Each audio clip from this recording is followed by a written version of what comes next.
All right. 3, 2, 1. Welcome back to 10-Minute Talks with D.Rey, the talk show tailored toward those of us with a short attention span.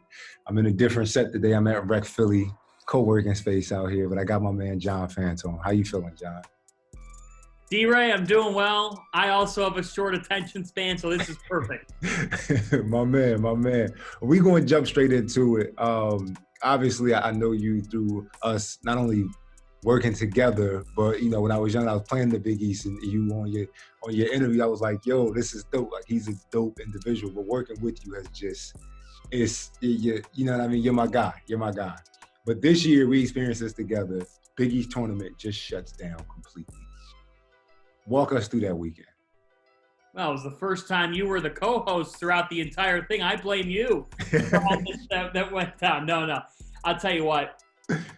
You walk into the Garden, and you always get that vibe during the Big East tournament that something really special is happening. You're going to have the fans. You're going to have great basketball. And even though the NCAA tournament is the following week, and that means even more, don't tell that to the coaches and players, because the Big East tournament just carries a different level of meaning than other conference tournaments. That said, when we walk in there on Wednesday, I felt a sense of uncertainty. Never did it enter my mind that we would not be playing basketball by the end of that week. I thought even when they said no fans on Thursday, early Wednesday evening, all right, we're going to have limited attendance, but we're still going to find a way to play basketball. You just never could have envisioned a total shutdown until, Daryl, we're on press row and the Rudy Gobert news comes out and the whole the Thunder Jazz game getting stopped. And it's like, this is a domino effect. If one game's getting stopped, how do we know or how do we not know that someone in the building might have this as well in a gathering of 12,000 people inside the Garden, in or around that? And that level of uncertainty, and then the NBA saying we're suspending our season for the time being, it just was one thing after the next. And I don't know about you, man, but being on press row, it got to the point where we were paying more attention to Twitter than we were paying attention to the actual games going on. Because you wanted the news. Next update. You wanted the news. All right, so, well, I can't say it's all bad. I feel like that award show, I went back and watched that award show, and I felt like that just went that was just out of the park, home run. Like, what was your feelings around the good part of the weekend, the part that we had already got in when everybody was still, on a high from being in New York? Well, the award show is always a blast. We tip off the week with this big award show, giving out the Big East player, coach, rookie, and scholar athlete of the year. And then you've got different predictions. You've got the brackets out for the tournament. And it was you, me, Nick Baugh from Fox Sports. We had a great panel discussion. We were welcoming on Miles Powell. We had Coach Wright on. We had Jay Wright on. We had a bunch of different guys stop by. And it was really a blast to be a part of. Yeah. That said, Wednesday night, the games start, you've got a solid crowd there, and you're like, this feels like the Big East tournament. Yes. But now all these other things are going on. It was like being on a freeway, Daryl, being on a freeway driving, and on the other side of the divider, there's an accident. And it's like when you're in your car, you're like, everybody gets caught. You're like, why is the traffic slowed down in front of me? It doesn't say there's an accident. Everybody wants to see what the heck's going on over there. Exactly. So short attention span, which is what this program's for. But look, I love working that with you. We actually ended up having $1 slice. Then later that night, we had pizza back at the hotel. That's the last fun meal I've had. Mario at the pizza shop. I finally got what all the hype was about. I was like, this is damn good for $1. So, all right. So when it cuts off, because we showed up that day, the morning, it was kind of uncertain. We knew it'd be limited fans. We start playing the Creighton and St.Johns game. Well, they start warming up, shall I say. Yeah. And then they go in the back. And it was weird. Creighton had more people there than St. John's. I guess St. John's like, listen, we in New York, we staying home. We's going to watch it. But anyway, there's a moment of like, are they coming out? Are they staying in the locker room? And then the teams run back out. What did you feel in that moment? Just a sense of surreal, a sense of heartbreak. Yeah. That in this week where dreams are made. Not to sound like Walt Disney, but the fact is, at Madison Square Garden, the Big East tournament, it takes over New York City that week. There are storylines. There's stars. You've got coaches with plenty of charisma. St. John's was upsetting Creighton at the half. Yes. And you're like, all this effort, all these people that plan for this event year round. There are people that are employed that they have got to make sure the Big East tournament is the best possible event every single year. That is their sole job. And I felt really heartbroken for those people. And then the Garden going dark, that's when it hit me, Daryl. This went beyond the Big East tournament. Madison Square Garden basically being shut down since mid-March, not having any major events. I thought of the Billy Joel concert I went to the month before.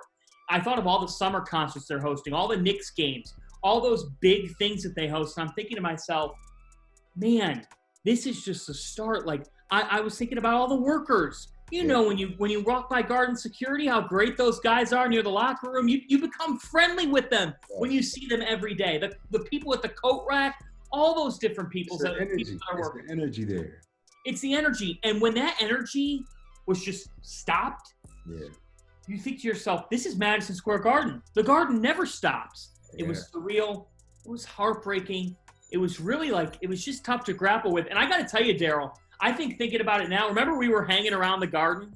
Knowing what we do now, we would have been out of there. Out of it immediately. Like, when I got home, everybody was like, you're coming from New York. You're coming from New York. I'm like, what are you getting at? And then I realized, like, thank God we were good. Thank God we were good, man. As dark as it was, I can't help but think, like, yo, next year, when we come back around to the tournament, it's going to be, to me, I don't see how it's not the craziest one ever, but one of the most exciting ever. If we get to have a season, it's looking like, this year, because they're trying to decide now. And that brings me to my next point. What do you think is going to happen with college basketball? Because there's so much uncertainty. You heard pretty much everybody done canceled fall sports. What do you think is happening with college basketball this year? Well, I think for the NCAA to survive as it is right now, they have to have an NCAA basketball season. They have to have a March Madness. You've got to have a big dance, because the revenue generated from that, then it trickles down to all those Olympic sports and to the livelihood. It's part of the lifeblood of NCAA Division I is the big dance, is March Madness. So I think that my dog agrees. I think that when you think about college basketball, they're going to do everything they can to have a season.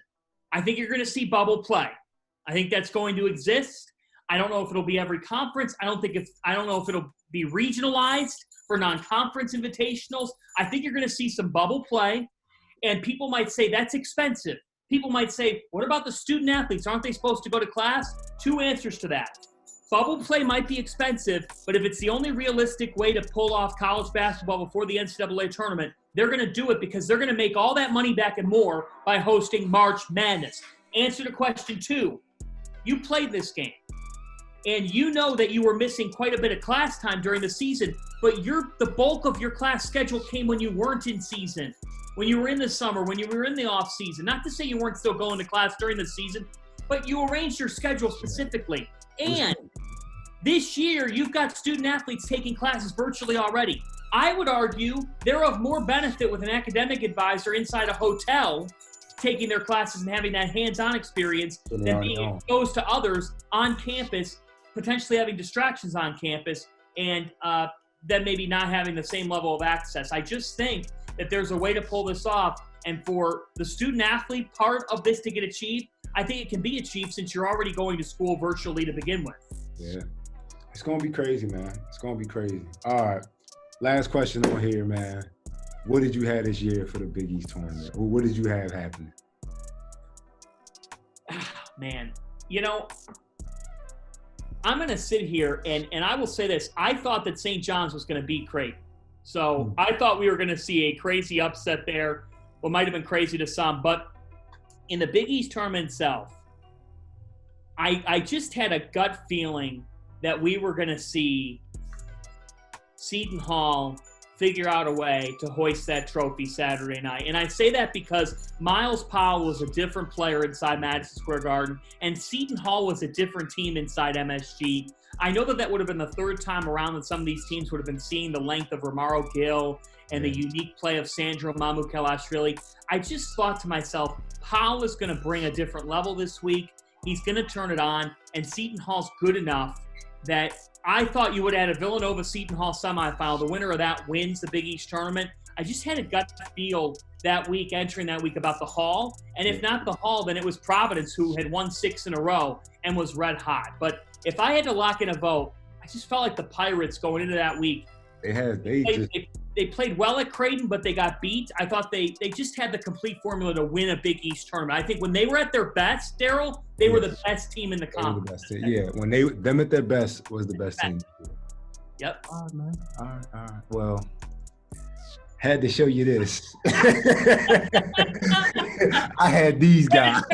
Yeah, right. Yeah. It's like I finally got this joint in the mail, man. But thank you, man. How long did that take? About 10 minutes. I realized, I was like, hold up. I got something. But nah, man, thank you for being on this show. Like I said, I'd rather be in my studio, especially for you. But thank you for taking the time, man. And hopefully we're sitting 6 feet apart this year, hosting some games together, man. Hopefully. That's what I hope, Daryl. That's what I absolutely hope. Bring that ring with you.